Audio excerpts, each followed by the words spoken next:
And we are live.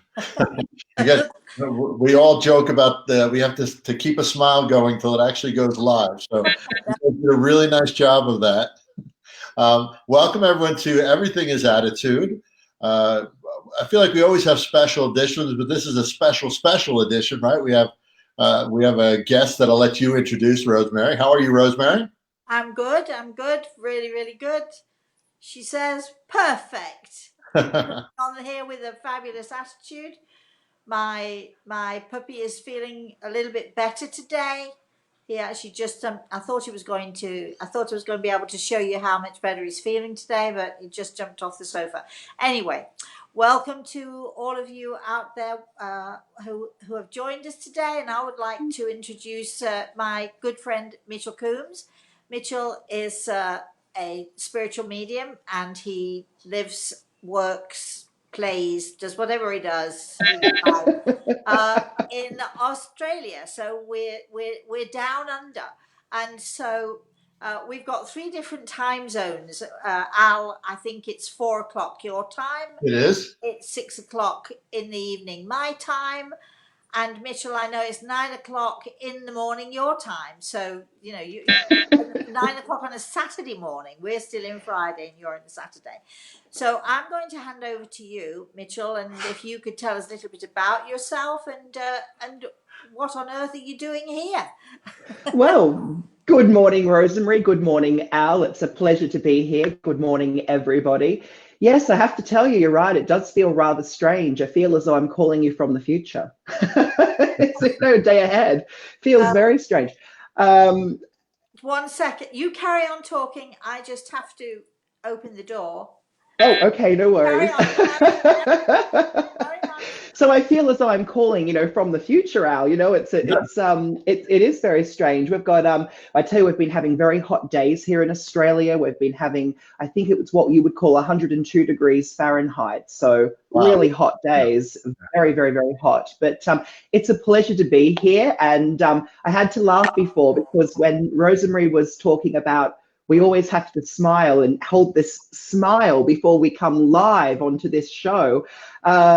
It made me think, it takes more muscles to frown than it does to smile. So it's important to smile. True. That is so true. Because I just had to move, I just let my friend Mary Lou in here. Hi, hello, good evening, Mary Lou. Hi, Mary Lou. She probably won't come on camera. Hello. But can you send me again, Al? Am I okay here? Little to your left. Here we go again. He's always doing that little to the left thing with me. How's that?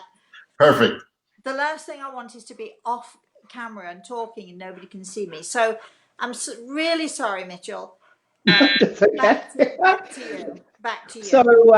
So as I was saying, yes. So it takes more muscles to frown than it does to smile. So I think it's great to be smiling anyhow. We should smile.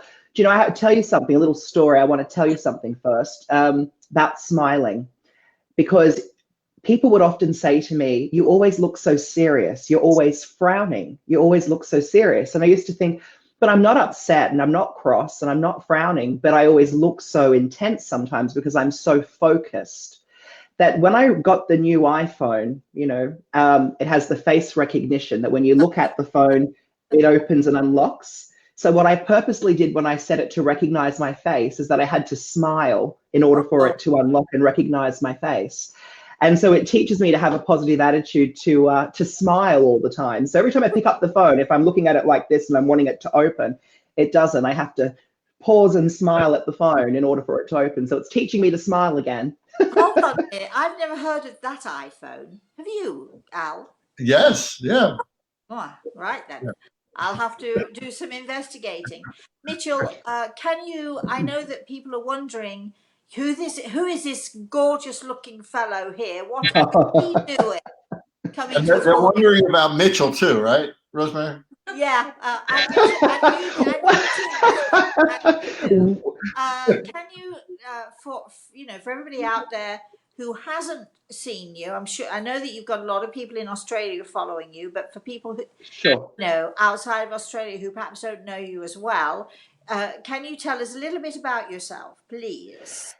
Certainly. So, well, I'm a spiritual medium, and my main focus in my work, of course, as any spiritual medium's work, is, as you know, healing grief. And so, my main focus is, of course, being a voice for the spirit world and talking to the other side. So, here in Australia, my main focus and my passion and my life is talking to people, connecting them with their loved ones in the spirit world, providing healing, and also educating people on life after death. And death is a word that I know you also don't really like using very much, because as we all know here, you can't die for the life of you. It's an impossibility. The soul is eternal. And so I'm forever sharing that message with a lot of Australian people here, that love, like life, can never really die. Yes, I also think, I'm going to add to that, Mitchell, hope. I think even when you feel as if you've lost hope, it takes just but a little tiny thing to bring that spark of hope back again. But tell us about you. How did you get into this weird work that we do? Well, there's the famous singer Lady Gaga, who sings a song called Born This Way. And not to quote her, but I was born this way, I guess you could say, where I, from a very young age, would see faces and hear voices. And when I was much younger, but and when I was much younger, from the age of 3, is when I began to realize that I could see things that I guess other children didn't see, because I used to go to sleep at night, of course, and in the middle of the night, I would wake to find what I would call green people actually standing at the end of my bed. And there was like silhouettes of people that looked green. Now, I can't tell you why they were green. To this day, I have I don't know why I perceived them that way as a young child. But I would see green people, and I'd always would race to my parents' bedroom and say, the green people are back, and I couldn't sleep. That was the beginning for me. And of course, then, I would insist on having another place at the table set for my imaginary friend at the table when I was growing up. But I was always having conversations as what was perceived to be, that I was always having conversations with myself. But in actual fact, as I look back as an adult, I was talking to the spirit world, and I have to tell you, I really count the other side amongst my closest friends. Of course, I understand that. Can I just explain the green people to you? Sure, certainly. You said you're not sure why you saw them as green people. Sometimes, and especially as children, sometimes when we see the spirit world, we might see the aura or the energy field of those people that we're seeing. And you were probably connecting with people. Green is, a very calming and a very peaceful, every color is a different type of energy, and green is that peaceful, calming energy. So I think they were trying to show you that it's okay. It's we're not here to frighten you. And what you were seeing was their aura, and you were seeing the gentleness and the calming that they were trying to instill in you and inspire in you. That makes a lot of sense. And it makes a tremendous amount of sense, and I agree with you. And in terms of the colors and the energies and so on and so forth. And what's really interesting for me is I was very lucky, because when I would race to my parents and say, the green people are back, I'm seeing something again that I don't understand, I'm scared. My mother sat me down and said, well, do they hurt you? Are they harming you? I said, no, I just don't understand. I was scared, because it was so unexpected when it would happen. And she said to me, well, if you still your mind, and if you're very quiet, and if you listen, they may speak to you. And of course, I began to listen. And so I'm very fortunate to have also come from a family where psychic abilities, mediumship, seeing the future. They were very open to that. Very much so. Lucky. Very much so. And so my nana, Lucy, is a tea leaf reader and would read tea leaves. And so when I was about 6 years old, I had come home I was still very young and only just in school. And she was in her back room. And I knew that when she was in her back room, that's where she spoke to clients that would come to her to have their tea leaves, read and different things. And she'd said to me, called out one afternoon, I'm in here, come on in. So I did. And she poured a cup of tea and she said, come now, I'll read your tea leaves for you. So sounds all mystical. And so I sat there as a little 6-year-old, all excited. And I didn't really like tea at the time. I was only 6. And so, but not to disappoint my nan, I said, okay. So I drank the tea as best as I could. It was had lots of milk and sugar in it. And I remember that when there was about a spoonful of liquid left in the cup, she took the cup from my hands and she swirled it around 3 times. And then she turned the cup upside down on the saucer. And then she took a teaspoon and she tapped the bottom of the cup and she said, this is to awaken the spirit of the cup. Oh no! And then she picked up then she picked up the cup. Yeah, it's interesting. She picked up the cup and the tea leaves had formed a big U-like symbol, a bit like a much like you could say a horseshoe, the old iron horseshoe, a U-like symbol in the bottom of the cup. And she said, the U in the cup means that I can teach you to read tea leaves. And so began my first lesson of tea leaf reading. Of course, Wow. That's not what the U symbol represents, but she's just being a fun, adorable grandmother. And so from the ages of about 6 or 7, I began to learn the art of tea leaf reading. And that really helped me as a medium now in my adult years, because it taught me about symbolism. It taught me about understanding what certain signs and certain symbols represent when my spirit guide is talking to me or when I'm connecting in with the spirit world. And it also teaches you to focus and so on. I think and to trust. I actually love reading tea leaves. It's almost like a bit of a party trick. I also, as a party trick, in England, in the beer in England, it always has a big froth on the top. We call it the head of the beer, and as Sure. you're drinking it, the froth goes down the inside of the glass.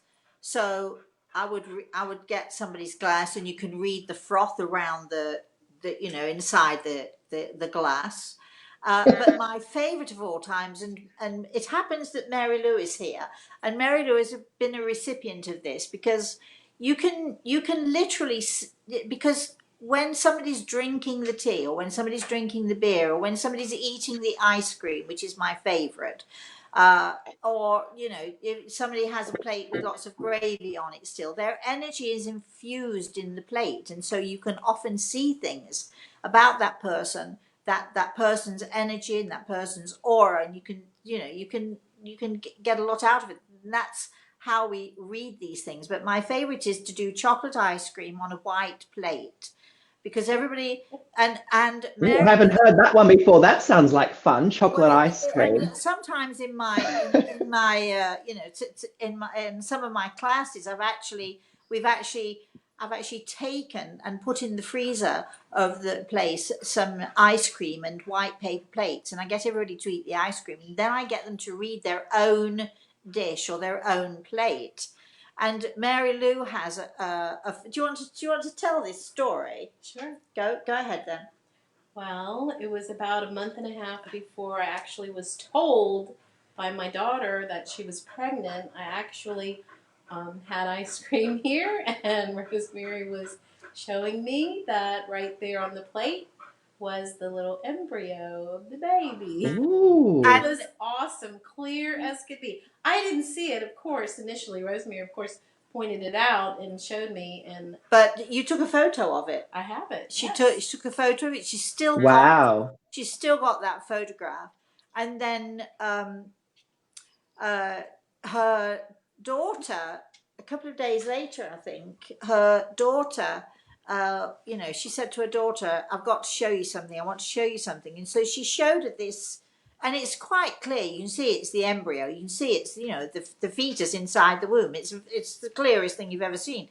And so she showed it to Melissa, and Melissa already knew that she was pregnant, but hadn't told her mum, and kept it from her for another 2 or 3 weeks, or another 6 weeks. Wow. So the spirit world knew, and I knew exactly what it meant, and I said, she was really frightened to tell me. your daughter was Right. trying to tell you, yeah. Yes. Yeah. But as Rosemary says, the name of your show on your other show that you do on YouTube, The Spirit World Sees All. I know. And so and they really, really do. But getting back to you, Mitchell, enough about the other stuff for a minute anyway. But getting back to you, because I know that people are very curious. I mean, I rarely will sit with another medium. I don't like to be with other mediums because it's almost as if you're endorsing, you know, that medium's gift or that medium's talent. But Sure. so people are, so a lot of people are thinking, wow, she's actually with another medium. I thought she hated all mediums or was jealous of all mediums, which of course I'm absolutely not. But anyway, I'm sure people say that about me too. well, we're just very careful, aren't we? We're just very, very But you need careful. to be, you know, because, and, you know, we all know this, you know, we have such a big responsibility to ensure that you really are connecting to the spirit world. And I guess there are a lot of people out there too, who, as mediums, you know, we're very quick to be judged as well by a lot of people that, Oh, yeah. you know, want to have a negative attitude toward what we do.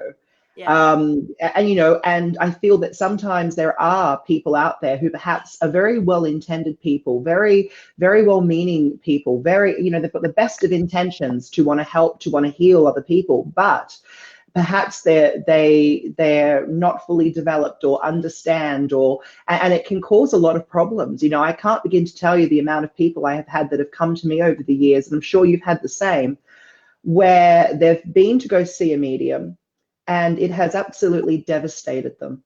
It has, you know, affected their lives in such an unhelpful, perhaps, way. Perhaps the medium wasn't intending to, so, you know, to affect them in that way, but it has. And I think that, you know, this is where you and I are very similar. We're not that we don't support or like other people, because I'm very inclusive, as I know you are, with including everybody. But I do think that there's a very big responsibility that comes with the gift of Well, I think we talking have to remember, and part of our message is that a little bit of knowledge can be a very dangerous thing, which is what you're talking about. I'd like to sort of, that segues into another issue, because Can you I and actually, I, you and I, can I actually ask a question? yeah. Oh, I'm sorry. Please go ahead. No, I didn't really. So, No, I didn't really. I mean, I know you guys are in the zone. I don't want to mess No, up your flow here. no. So you guys are talking about mediums and being careful. Are there, I ask this of both of you, is there a medium out there that you guys actually look up to or have learned from or are learning from? Is there someone out there? Is there a medium who you look up to? You of course. You don't have to say that, you know. No, but it's true. I mean, you know, I of course I look up to you and to your work, and but can I tell you, a lot of mediums, it's a great question, Al. It's a brilliant question that you've asked, actually. And I will tell you that books that I have read over the years are books by people like, there was a medium, Estelle Roberts, who wrote a book, 50 Years a Medium, or 40 Years a Medium. She actually, it was 40 years, and then it was republished at 50 years. And she is the person that I read years ago. So she's the answer to my question. But go ahead. Yeah, so, you know, Estelle Roberts, or there's Leslie Flynn. There's, you know, people like that. But to be honest with you, who I really look up to, who I see as my mentor with this work, of course, is my spirit guide, and I look to the spirit world. And, you know, I happen to have a Native American spirit guide. And just like everybody else, I thought to myself, why is it that they always seem to be Native American? I know. Was the first. Because I honestly didn't think that if I had a guide that I would have a Native American guide. It didn't occur to me, but that's how it is. And do you want to hear a story of how I happened to meet my spirit guide? Do you want to know the story of how he came into my life? Sure. Go ahead. Don't think you want to.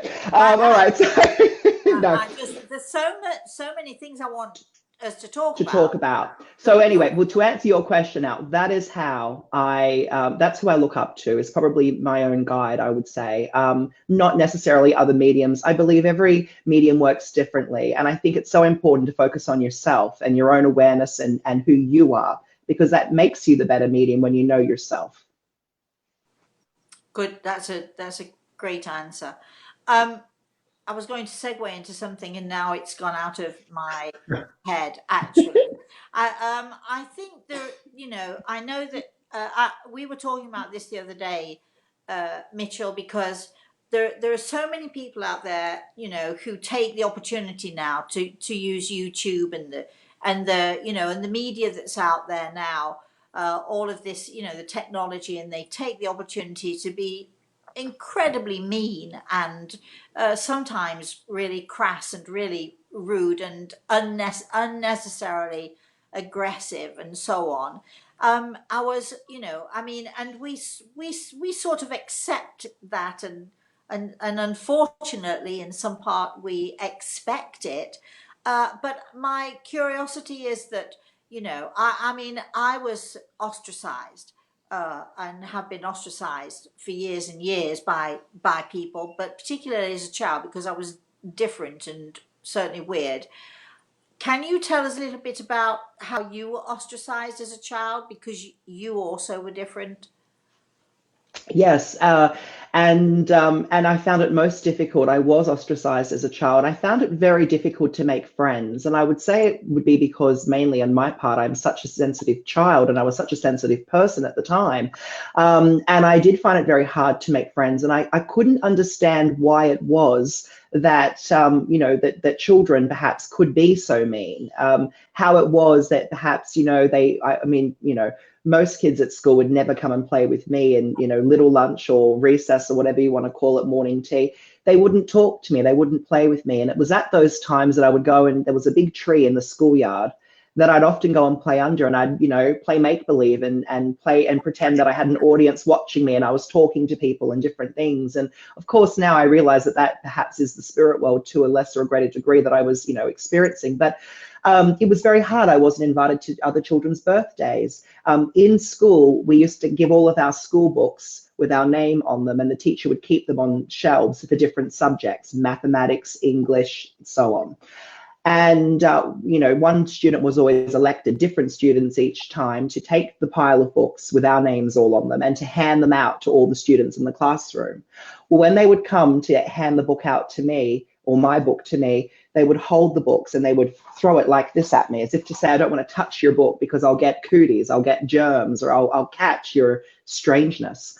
You know, and it was very hurtful as a young child. It was extremely hurtful to, but can I tell you, those experiences through school actually helped me to become a stronger person within myself, to find my own voice. And now when we hear of kids that are being bullied through social media, you mentioned us getting bullied sometimes through social media from people that perhaps aren't educated on our subject, that think they know everything.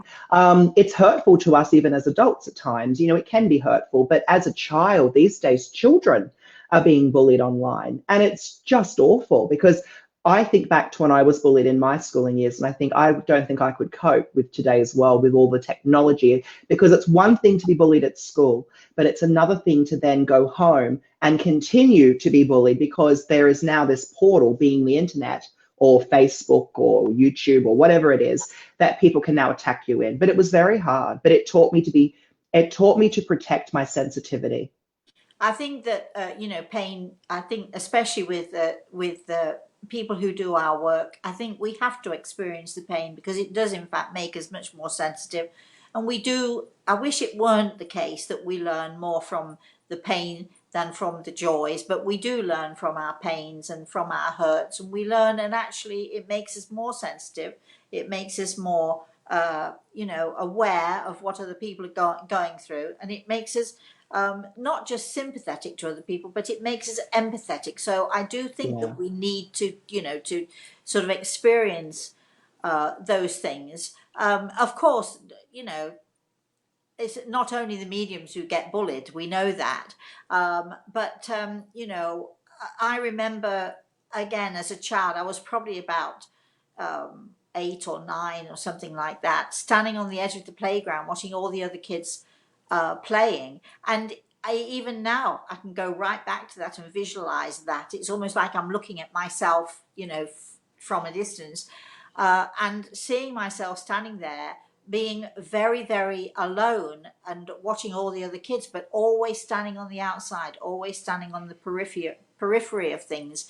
And I was not as lucky as you. I did not have parents who were open-minded, so there was nowhere I could go to for that sort of help. But even so, it's, you know, it's a tough job. Everybody out there thinks that you know, it's easier for us because we know things. And so, you know, I can, you know, I can remember when, you know, somebody stole a great deal of money. Well, she's psychic. She should have known and all that stuff.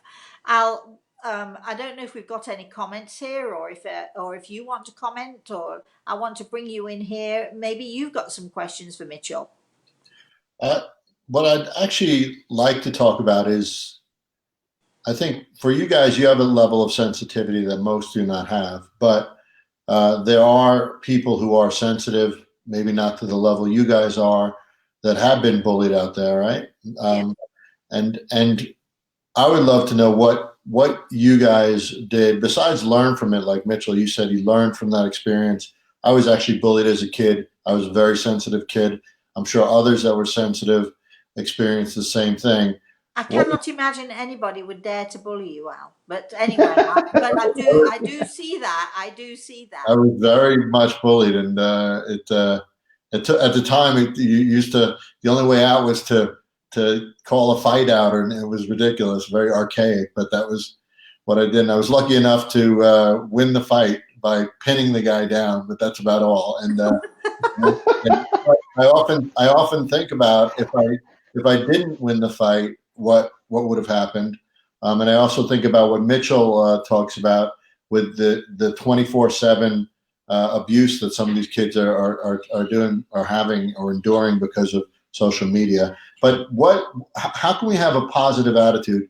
Those people who are sensitive, those people who are honestly probably more affected in a way because of that sensitivity. How did both of you maintain or establish a positive attitude? I mean, I would say thick skin, but that's not really the way to do it, right? Thick skin. We are certainly. I know I'm not at all thick-skinned. In fact, I'm so thin-skinned. Little things can really, really hurt because of the sensitivity level that we have. Mitchell has. I have. People like us have. We are so ultra sensitive. So even the smallest thing that other people can just wave off or not even worry about affects us. It's like somebody, you know, stabs you in the heart, but you learn to deal with it.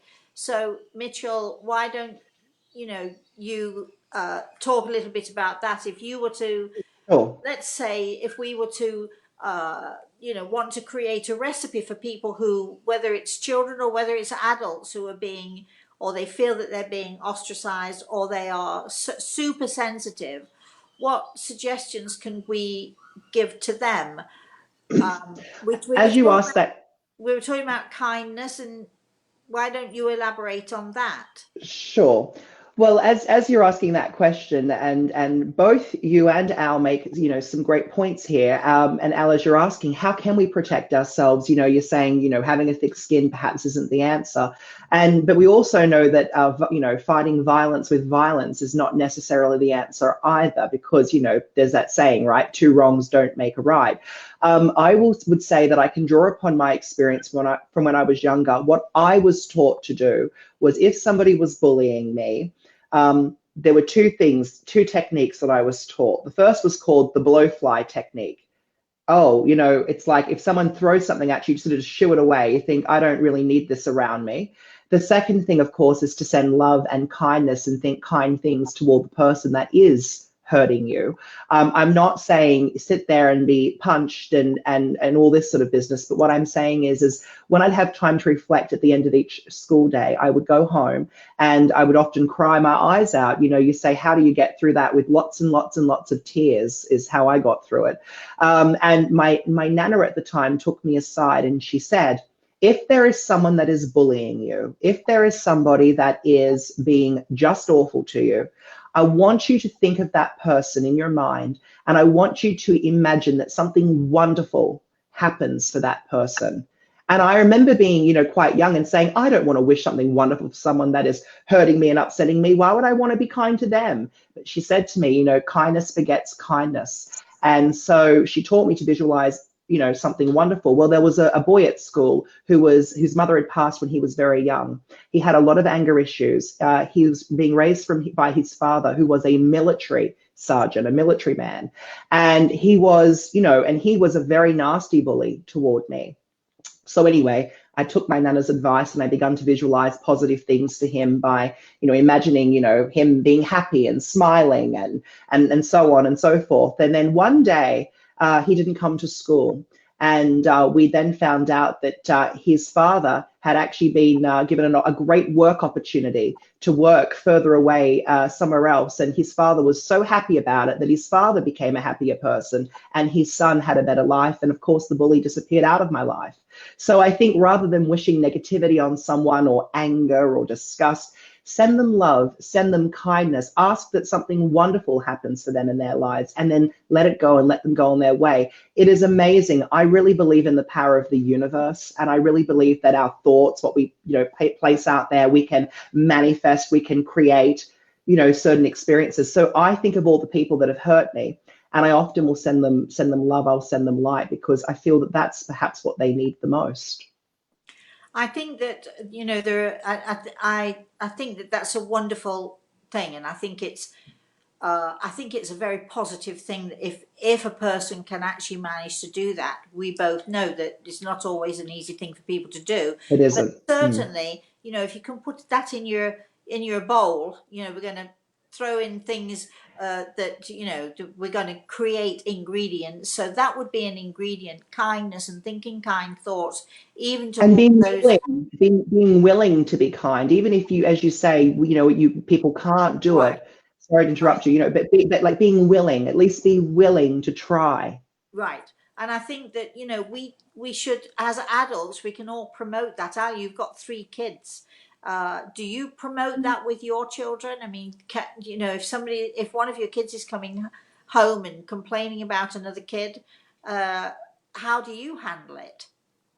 Well, I will tell you, back in the day, bullying wasn't talked about, and sensitivity was almost looked down on. Like you be, especially as a man, Mitchell, you know this. You got to be tough. You got to be strong. And I had a really good father figure who was sensitive himself, but society still made it so you fight fist with fist essentially. And but for my own kids, they are all sensitive as well.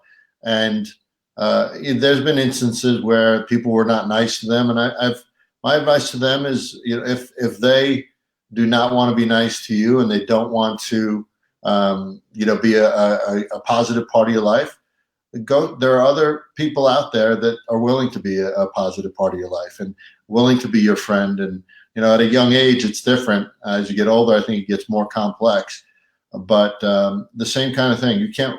I tell them not to. They can't control what others do and say, but they can control their own reaction, and they could walk away and choose whatever path that they want to.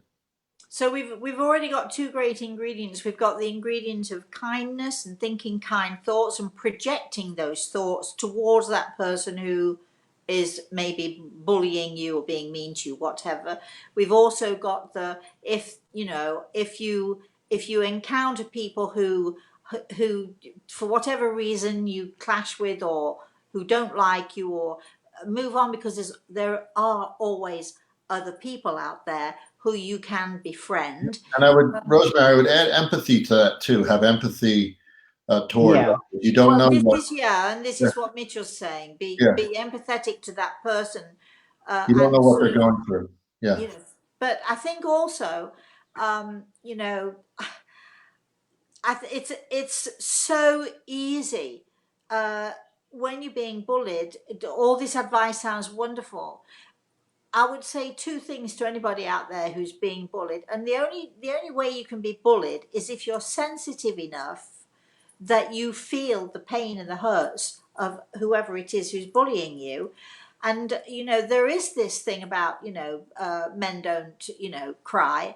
Somebody said that to my 6-year-old grandson a while ago. And I have to tell you that person regretted saying that in my hearing. Because the most sensitive, the most loving, and the nicest people in this world are those people who are sensitive enough to cry if they come across something that's upsetting them, or if they see other people who are hurt. And I advocate that people in the classes that we're doing, the online classes that we're doing, I'm advocating sensitivity, because it is the best thing and it is the most wonderful thing.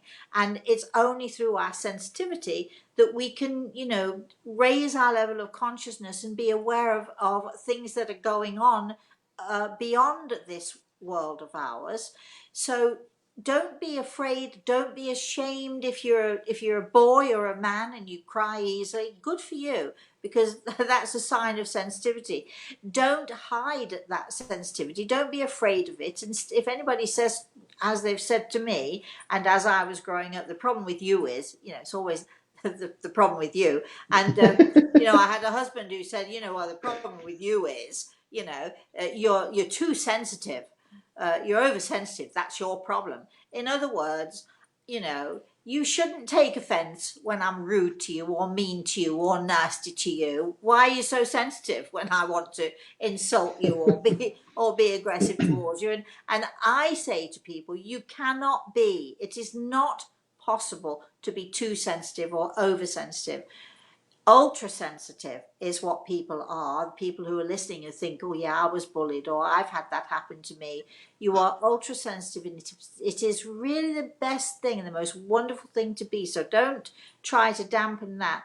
But also, for anybody listening out there who is either encountering now, or has encountered in the past, or knows of someone who is encountering the bullying or the meanness, the cruelty of other people, please find someone you can talk to. Go tell a teacher. Go tell your parents. I used to tell my parents at my peril, because my father was an army man, and you got a backhander, or you got, but that was then, and this is now. In these days, people do understand there are people out there who are always willing to help somebody, or there are always hotlines. So let's go and find someone who can help you, even if it means making a phone call to a hotline. Do not sit there and suffer by yourself, and do not belittle or berate yourself because you are sensitive, because it is the very best thing to be. And also, though, Rosemary, too, if somebody is being bullied, and if you see somebody, be it even a colleague of yours in the workplace, or you see a child being bullied, or perhaps, as I said, a colleague in the workplace is being bullied, I think it's important too not to be afraid to sort of step in and say, hey, don't be that bully, don't be that person, because I have this thought that bad things and horrible things often will happen when good people stand by and do nothing. Right. So, be that person. Well, it's sometimes really terrifying, though, and there are sometimes awful consequences to people who stand up and say, stop that. But I would rather deal with an awful consequence and know that I did the right thing, because the right thing is to stand up and be counted. I've always, I grew up, my mother used to send us to church when I was 3. I was, sort of totally ensconced in the Church of Christ, the local church. It was a Baptist church. And, the way they taught the kids in Sunday school was they'd tell us stories. And I was always extremely enamored of Daniel in the lion's den. And as I grew older, I thought, I hope that I would I hope that one day I would have the courage to stand up in the lion's den and face the lions, because I believed something so strongly that I would face that I would do that. And sometimes, Mitchell, as you've said, standing up and defending someone else is a little bit like Daniel in the lion's den. You're standing up and you're facing the lions. Usually when you do that, the lion runs away. The bully they runs cower away. Exactly. I do have to say, though, this has come up in the past, and I think my personality, Rosemary, and I'm not one to not stand up for others. But I just to the audience to remind, you do have to be careful when you stand up, especially when you have children. You don't want to put yourself, you want to be able to stand up for people, but sometimes it's not a direct confrontation if it's going to put you in No. harm's way, right? And I was just But going to say, by standing up though, it's not necessarily you've got to put yourself, as you say, directly in harm's way. It might be that you will go and contact the appropriate authorities. Exactly. It might be that you'll pull that person aside afterwards and say, listen, the exactly. way that person treated you right now is not okay. Let's talk about this. Or Can I introduce you to this help? Or you talk to the person who is the bully. You take them on one side and say, please don't do that again. And if I do see you doing that again, I'm going to report you. Something like that. I think you've got to stand up. But you're right, Al. When I'm talking about standing, being Daniel in the lion's den, I'm not suggesting everybody goes out there and is aggressive and ready to fight. I just always wanted to believe that if necessary, I would have the courage to face my adversities, to face my adversaries, to face people, but the best weapon, the best sword that you can wield is the sword of gentleness. And Grey Eagle will say, your world needs gentleness, your world needs kindness, and your world needs gentleness. And the sharpest sword and the most effective sword that we can wield, I believe, is that sword of gentleness. And coming upon somebody and saying, and I've done this myself on a few occasions, I can see that you're an unhappy person because I know that if you were not, you wouldn't have done such and such, or you would not have said so and so to that person. And I'm so sorry you're unhappy, but perhaps, maybe you could think again or think twice before you react that way again. Coming at something with gentleness is I think always the way to go. Absolutely.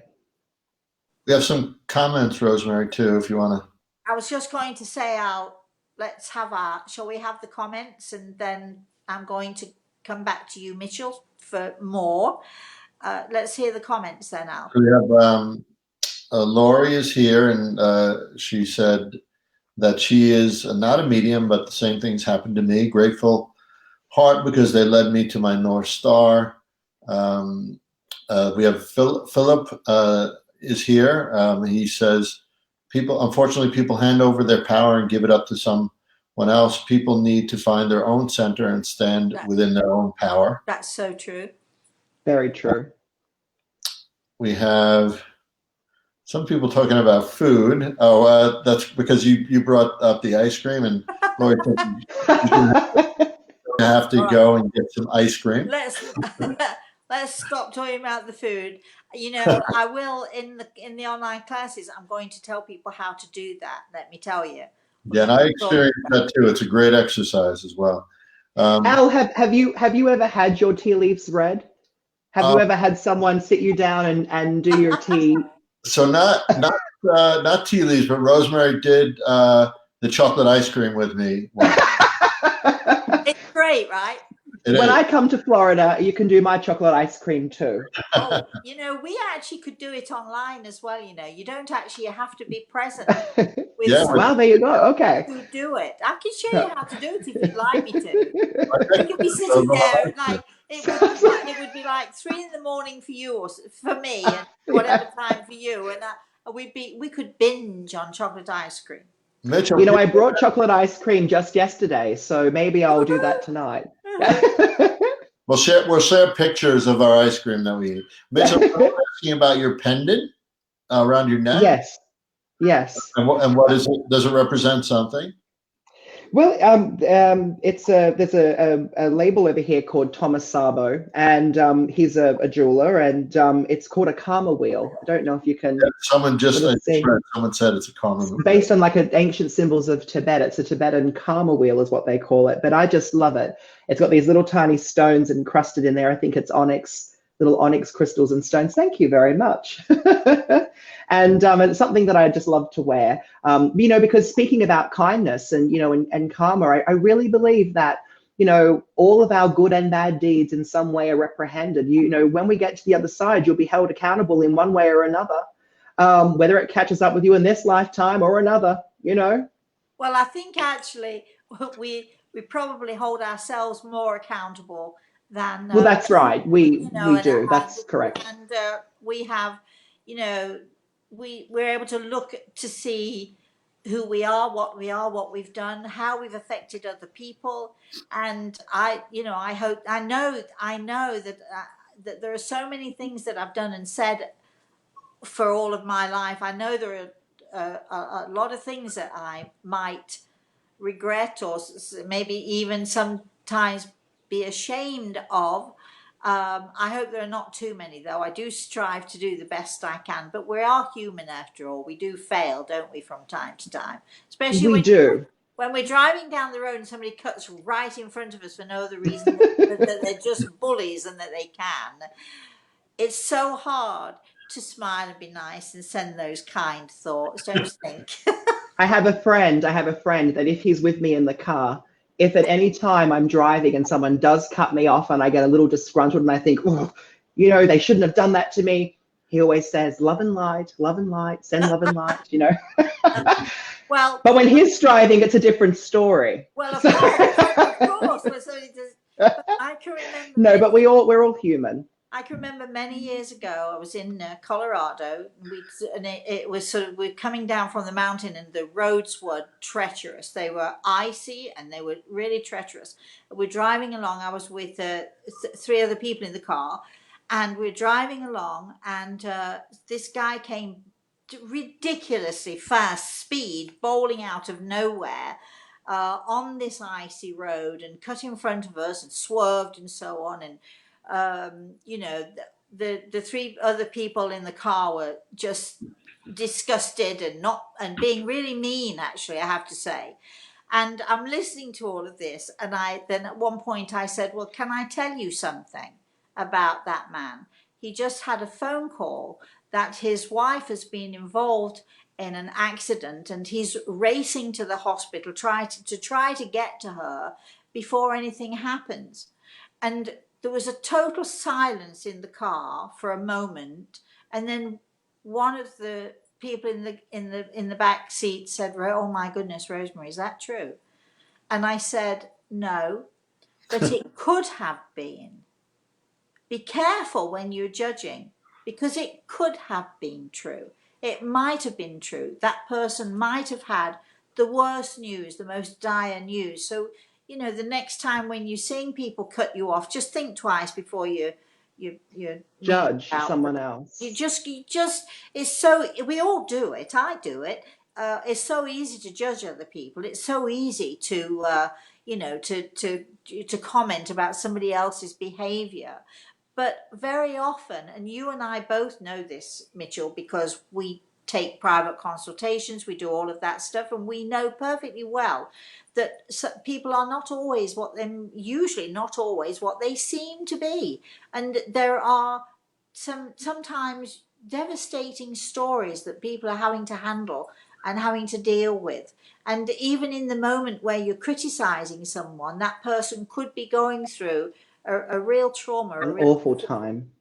And I think that's where I try very hard to always say, before I speak something these days, I go, you know, is it true? Is it helpful? Is it kind? Is it necessary? right. So, you know, you've got to hold yourself accountable, because as you say, when we judge others, we're judging ourselves. We're going to put those, you know, you say to yourself, is it helpful? Is it helpful? Is it Is true? it kind? Is it kind? true? Is it necessary?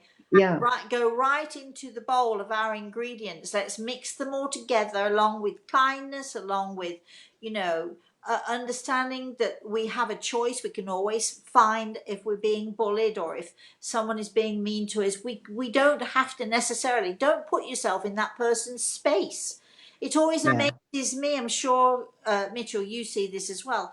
You know, somebody's been married to a bully, or somebody's dealing with a situation, or they have a sister or a family member who are really mean to them, but yet they keep visiting or they keep connecting. They allow it, because as you say, people can only do to you what you allow them to do. That's right. And this is what Philip, we just had a comment from Philip about giving your power away, and he's absolutely right. And as you know, I always say to people, People can only do to you what you allow them to do. So stop putting yourself into situations whereby, you know, these negative things can come into your life. If you had something that you could say to all of us, and all of our listeners, if you had, let's say, one thing that you Have we could lost say Rosemary? to someone, No, she's still there, Mitchell. Can you not hear her?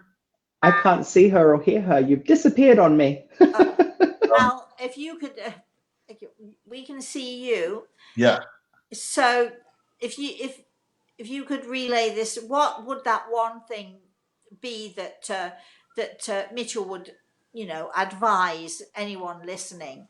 As far as what, Rosemary? As far as life, the way we live, the way we, you know, the way that we can live our lives. What would he advise?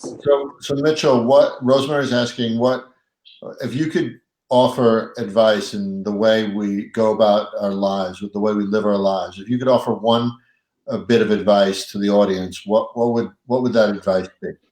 It seems so simple, but I would say be kind to one another, be a kind person and pay it forward. You know, don't be afraid to express kindness. It's almost as though we're not taught to be, you know, that it feels natural to be kind, but it doesn't hurt anyone. It doesn't cost anything to be a nice person, to offer a kind compliment to somebody, to smile to a stranger.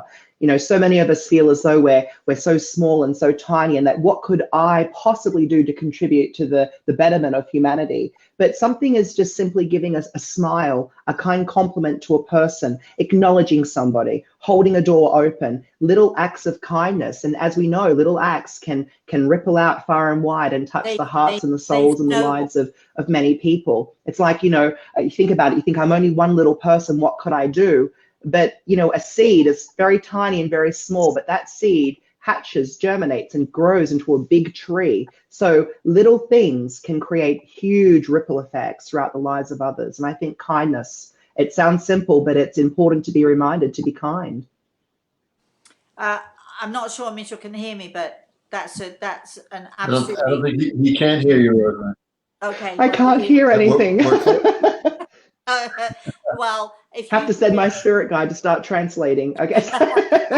if you can relate, that's a great, you know, final thing that we can say. Do we have any more comments? Philip says, treat people as you would like to be treated, respect and gratitude. Lori has open hearts. A couple people commented they were watching some stuff with James Randi and yourself, Rosemary, and admiring how you handled yourself through that too. Such a mean person. I don't know, but we send him love and light. Yes, Mitchell. Rosemary says we send even him love and light too. We are. You know, can I just say that if you're skeptical, it's great to be skeptical. It's great to question, but I think that for those who believe, no proof is ever necessary, and for those who don't, no proof is ever enough. And so, therefore, it's never really possible. And I don't think that either of us set out to prove what we do in any way. No. It's not about proving what we do. It's about bringing comfort and hope and healing and closure to people who really need it the most. It's about healing, this work. And I think people that get this idea that we've got to, you know, whistle Dixie and, you know, and prove something, they get these crazy ideas that we are sending him love and light as well. Yes, she didn't say even him. I did, but yeah, right. Right. I'm just making sure. I'm just listening to what. All right. So, Rosemary, is there anything else you want to add? No, I think that Mitchell really just has, you know, finished the show with you know, what he says is absolutely perfect about kindness. We hope that everybody takes that to heart. You have to translate because you can't hear me. I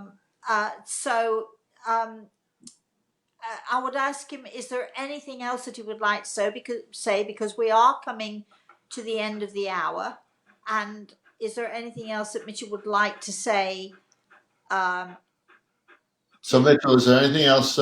She loved what you said about your message of kindness, correct, Rosemary? Yes. And would like to know if there's anything else, any final comments or thoughts that you'd like. Yeah, well, I tell you, kindness, being kind, and how a small act of kindness can affect a person's life was really driven home to me a few years ago. I was out shopping. It was late in the evening. Maybe it was say 9 o'clock at night. I was getting some groceries. I had a terrible day. I had nothing but one obstacle after the other after the other. They're insignificant now, but at the time I was feeling quite overwhelmed, quite upset with just things of how things are going in my life. As I was standing at the cashier at the checkout to pay for my groceries, there was a lady who was standing behind me, and she had the most striking and the most piercing blue eyes you should ever see. And I looked to her and I said, "Oh, gee, you know, you've got beautiful eyes." And I gave her a smile, and she was so taken aback, so shocked that a stranger would turn to her and say, "Gee, you've got really beautiful eyes." And she was an older lady. But then what is old, right? Because age is just a number. But she was an older lady, and I smiled. I said, "I hope you have a really nice night." You know, I said, your eyes just light up the room. You've got a beautiful smile. And oh, I said, "You look gorgeous. You look like Zsa Zsa Gabor." You know, she looked beautiful. And I left it at that and thought nothing of it. Well, 6 months later, I was presenting an evening of messages from the spirit world with an audience. And unbeknownst to me, this lady happened, it was in my own hometown, happened to be an audience member. And at the very end, I was signing copies of my books. I've written a few different books on this subject. And so I was signing copies. And she looked at me and she said, "Do you remember me?" And I looked at her and I thought, "You look familiar, but I meet a lot of people. I don't always retain everybody that I meet. I meet a lot of people." She said, "Well, the only reason why I had no idea who you were or that you were a medium or what you did. But that night after the supermarket," she said, "a few weeks later, I turned on my television and I saw you on my television giving messages from the spirit world to people with you in the studio." She said, "I nearly fell off my chair. I couldn't believe. I thought that's the man that I met in the supermarket that told me I had nice eyes." She said, "Well, when I found out you were doing this event, I had to be here because I wanted to tell you thank you. You have no idea how much that kind little compliment, how much that kind smile helped me." She said that she was very depressed. She was going through a terrible time. And that particular evening, she had decided, or she had planned, that she was going to end her life.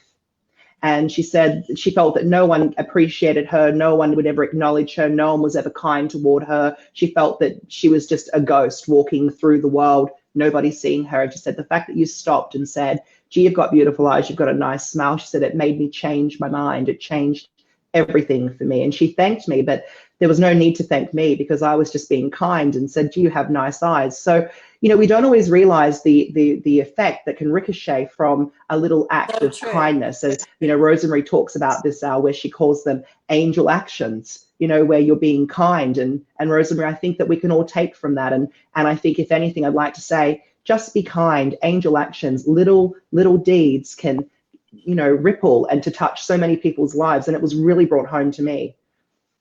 Simple compliment, a simple smile. Did it save a life? I Thank, like to think it helped her in some way. well, Thank thank you. Thank you for that. We are winding up the hour. So I know you can't hear me, but when you play this back, you'll be able to hear me say, "Mitchell, it's really been a joy and a pleasure. Thank you so much. Mwah. Thank you so much for coming on. And thank you, Al, of course, as always. We shall be here again next Friday with our Everything is Attitude show. For those of you who are on our online course, watch for me over the weekend because you never know when I'm going to pop up. And I'm definitely going to be there on Monday talking about our weekly angel action. And Mary Lou and I might just be going to get some chocolate ice cream any minute now, so you never know. And I'll thank you to you too. We shall be, as I've said, back next week with our Everything is Attitude YouTube on Thursday morning at 11 Standard Eastern Time, and you can ask any question you like. There's a little button on the right hand corner of your screen. It says chat. If you click chat, you get to ask me a question, so that's always fun to do. And in the meantime, thank you all of you, and thank you Mary Lou for popping along as well. And in the meantime, until we see you again, what am I going to say?